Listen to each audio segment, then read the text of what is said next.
కడుపులు కొడతారు. మొన్నటికి మొన్న 11,000 కోట్ల రూపాయల ప్యాకేజ్ విడుదల చేస్తున్నామని చెప్పారు. 8,000 కోట్ల రూపాయలు ఇచ్చారట. ఆ 8,000 కోట్ల రూపాయలు ఇచ్చింది ఒక్క రూపాయి కూడా ప్రాజెక్టు కోసం, స్టీల్ ఫ్యాక్టరీ కోసం వాడింది లేదు. ఒక్క రూపాయి కూడా ఉత్పత్తి పెంచుకోవడానికి కానీ, ఎక్స్పాన్షన్ కానీ, కార్మికుల జీతాలు ఇవ్వడానికి కానీ, వాళ్ళ వెల్ఫేర్ కానీ ఒక్క రూపాయి కూడా ఇచ్చింది లేదు. 11,000 కోట్ల రూపాయలు 8,000 కోట్ల రూపాయలు వచ్చిన అర్ధ గంటలోనే అప్పులు తీర్చడానికి వెళ్లిపోయింది. అంటే ఒక కేంద్ర సంస్థ నుంచి డబ్బు వచ్చింది, ఇంకో కేంద్ర సంస్థకు వెళ్లిపోయింది. మరి ఏం ఉద్ధరించినట్టు బీజేపీ పార్టీ? ఇంకా ఇవ్వాల్సింది 3,000 కోట్ల రూపాయలు. ఆ 3,000 కోట్ల రూపాయలు కూడా ఎప్పుడు ఇస్తారట? ఇక్కడ 5,000 మంది ఉద్యోగాలు పీకేస్తే అప్పుడు ఆ 3,000 కోట్ల రూపాయలు విడుదల చేస్తారట. ఇది ఎక్కడి న్యాయమని అడుగుతున్నాం.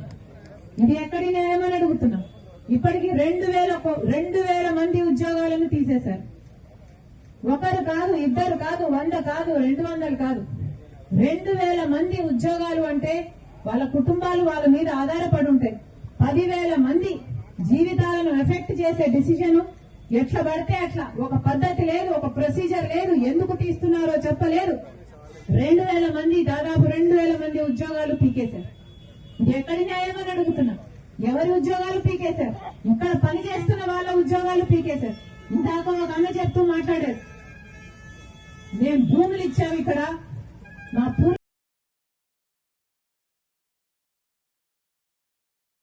పూర్వీకులు భూములు ఇచ్చారు, ఇక్కడ మా బ్రతుకులను ఇచ్చాము ఈ ఫ్యాక్టరీకి, మా రక్తాన్ని ఇచ్చాము ఈ ఫ్యాక్టరీకి.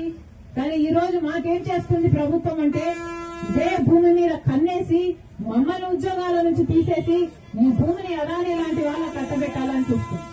ఇది అన్యాయం కాకపోతే దీన్ని ఏమనాలి? ఈ నాయకులు ఛాతిలో ఉన్నది గుండెనా బండనా? ఏమనాలి వీళ్ళని? మానవత్వం ఉంది అనుకోవాలనా? 2,000 మంది ఉద్యోగాలను తీసేశారు. ఇక రాబోయే 2-3 నెలల్లో ఇంకో 3,000 మంది ఉద్యోగాలు తీసేస్తారట. ఈ 5,000 మంది ఉద్యోగాలు తీయకపోతే అసలు ఆ 3,000 కోట్ల రూపాయలు ఇవ్వరట. ఎవరు డిసైడ్ చేశారండి?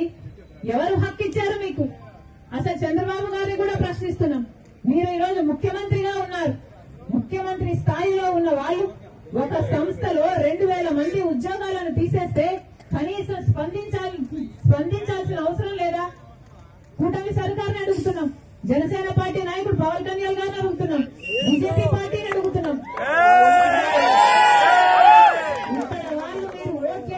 ఇక్కడ వాళ్ళు ఓట్ చేస్తే మీకు అధికారం వచ్చింది. ఇక్కడ పక్కనే ఎమ్మెల్యే ఏమో జనసేన, ఇంకొక ఎమ్మెల్యే ఏమో టీడీపీ. మరి అలాంటప్పుడు ఒక్కరైనా వచ్చి ఆదుకున్నారా? 2,000 మంది ఉద్యోగాలు పోతే